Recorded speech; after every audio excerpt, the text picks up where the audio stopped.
कांटे में प्रवेश करता है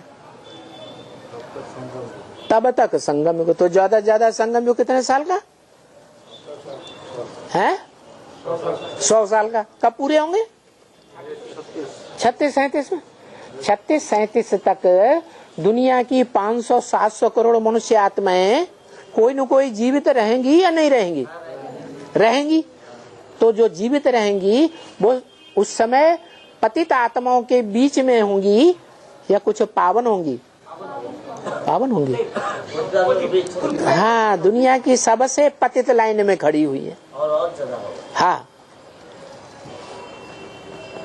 और उन पतितों के बीच में प्रजापिता वाली आत्मा जो झाड़ के ऊपर बैठी हुई है,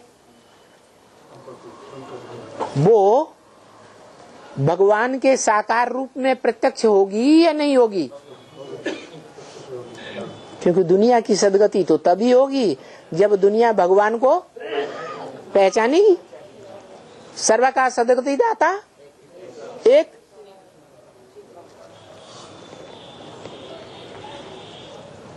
तो जो सबका सदगति दाता है, सब 500-700 करोड़ के संग के रंग में आता है।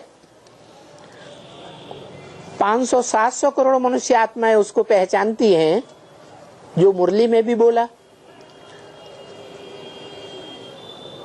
फादर है तो फादर जरूर मिलना चाहिए। फादर सिर्फ कहे और कभी मिले ही नहीं, वो फादर कैसे हो सकता? सारी दुनिया की जो भी आत्माएं हैं सब से आकर मिलते हैं। तो ब्रह्मा वाली आत्मा तो 69 में ही शरीर छोड़ गई 18 जनवरी को। उनसे तो मिलने की बात ही नहीं। तो कौन सी आत्मा पे ये बात लागू होती है? जो पतित आत्माओं से भी मिलती है, पतित से पतितम आत्माओं से मिलती है, जो बिल्कुल कलयुग के अंत में आती हैं और कीट पतंगों की तरह, जैसे कीट पतंगे रात में दिवाली पर दिखाई देते हैं और सवेरे को खत्म, ऐसों के संग के रंग में भी आती है। और उनके साथ भी दोस्ती का हाथ मिलाती होगी या दुश्मनों की तरह मिलती होगी? दोस्ती का हाथ मिलाएगी तो कोई न कोई इंद्रियों से मिलेगी या नहीं मिलेगी? दोस्त होता है तो उसको कम से कम आंखों से प्यार से देखते तो हैं, और दुश्मन होता है तो देखते ही गुस्सा आ जाता है। तो वो तो प्यार का सागर है। कौन? Supreme soul. आता किस में है? पतितम कामी कांटे में आता है। तो वो आत्माओं से भी सुप्रीम सोल, अक्षर अभोक्ता का, और भोक्ता वाली आत्मा, उन तीनों का मेल समझो। तो वो आत्माएं जो पतितम आत्माएं, पतितम श्रेणी में खड़ी हुई हैं दुनिया की, वो समय सृष्टि में होंगी या नहीं होंगी? होंगी।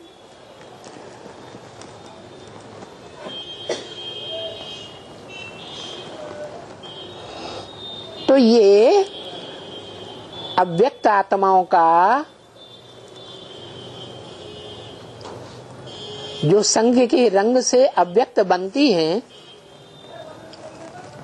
अव्यक्त आत्मा नहीं बनेंगी तो परमधाम जाएगी कोई है? नहीं जाएगी। परमधाम ले जाने वालों का चित्र दिखाया हुआ है? झाड़ के ऊपर बैठा हुआ है। सारी बिंदु बिंदु आत्माएं ऊपर जा रही हैं। और निमित्त कौन दिखाया है? जो गाया जाता है शास्त्रों में, शंकर चाप जहाज, नानक चाप जहाज, चाप कहते हैं शरीर रूपी जहाज, जिसकी याद में दुनिया की सारी आत्माएं खिंची चली जाती हैं ऊंची स्टेज में। उसी की याद में क्यों? क्योंकि वो ही ऐसा एक शरीरधारी है जो निराकार की याद में इतना तल्लीन हो जाता है कि शिव समान बन जाता है निराकारी।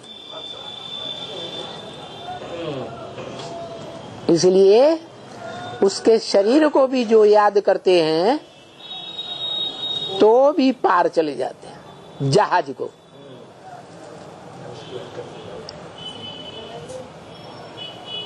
नाम देते हैं चंद्रकांत वेदांत जहाज।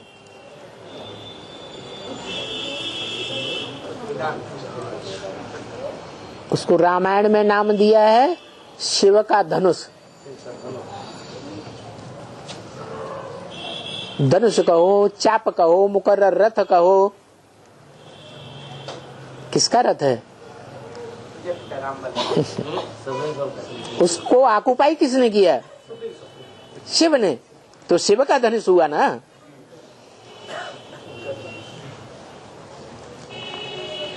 उस शिव के धनुष को राम वाली आत्मा ही क्रॉस कर देती है, तोड़ देती है, और कोई तोड़ नहीं पाया। हाँ, सीता के लिए कहते हैं कि सीता जब घर की लिपाई पुताई कर रही थी तो बाएं हाथ में धनुष को उठाई लिए, बामांग में। बाएं हाथ माने बामांग। स्त्री कौन सा अंग कही जाती है? बामांग कही जाती है। तो बामांग में उठाई लिया। अंगों में ऐसा अंग कौन सा है स्त्री का जो पुरुष को सबसे जास्ती आकर्षित कर लेता है?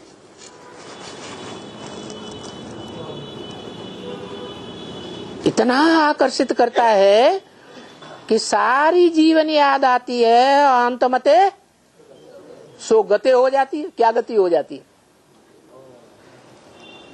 अरे जीवन भर उस अंग की याद आती है, अंत में भी याद आती है, तो अंत मते सो गते उसी रूप का जन्म मिलता है।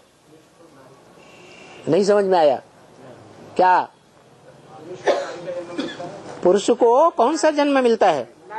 नारी का जन्म मिलता है। तो उस बामांगी ने उठा लिया। उठा लिया माने आकर्षित कर लिया। कलयुग में पुरुषों की सबसे बड़ी कमजोरी कौन है? स्त्री।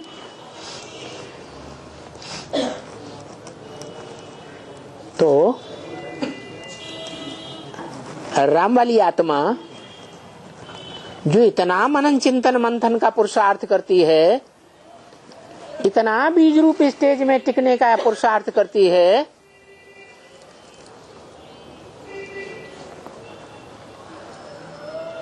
उस आत्मा का प्रभाव वाचा का या दृष्टि का या वाइब्रेशन का,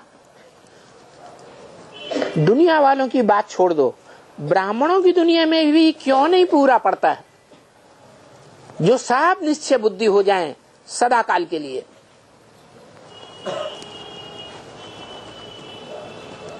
अभी भी बेसिक वाले तो हैं ही अनिश्चय बुद्धि बाप के ऊपर। एडवांस वाले सब निश्चय बुद्धि सदा रहते हैं? नहीं रहते ना। तो दुनिया में मान्यता होती है कहीं? है? अरे अभी अभी की बात, वर्तमान की। ब्राह्मणों की दुनिया सर्वोपरि। ब्राह्मणों की दुनिया वाले ही भगवान की तरह उसे मान पाते हैं कि निश्चय बुद्धि होती